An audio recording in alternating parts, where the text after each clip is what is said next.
Cannabis labeling legal issues are the subject of today's video.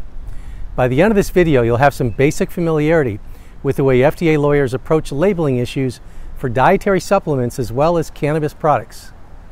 In other videos, we've looked at how FDA regulates cannabis products, including CBD oil products, and at some of the legal and regulatory issues the cannabis companies face, where nuanced legal counsel by experienced healthcare and FDA attorneys can make a huge difference. I'm Michael H. Cohen, founding attorney of Cohen Healthcare Law Group. Since 1999, we've made a difference in the lives of healthcare entrepreneurs in cutting-edge areas of law, from complementary medicine to biotech to medical marijuana and cannabis. We've talked before about how a request for label review often involves several different components.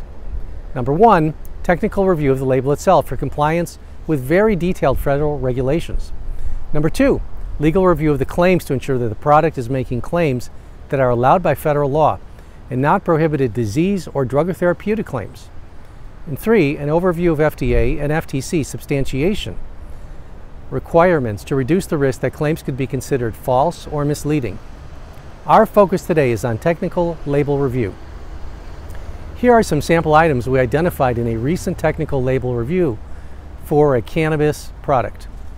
As this was a review of the label itself, we did not review safety or ingredients or whether FDA would take issue with any of the ingredients generally being included within the product, nor did we assess claim substantiation.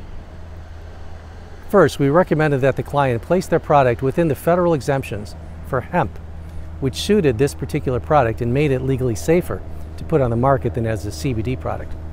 Second, we made recommendations about increasing serving size to comply with some very technical requirements about the supplement facts panel, recommendations about servings per container, recommendations about where to put things like bold font and where not to, where to put amount per serving and daily percent value, and about making declarations regarding total calories, total fat, saturated fat, trans fat, cholesterol, sodium, total carbohydrate, dietary fiber, total sugars, added protein, added sugars, protein, vitamin D, calcium, iron, and potassium.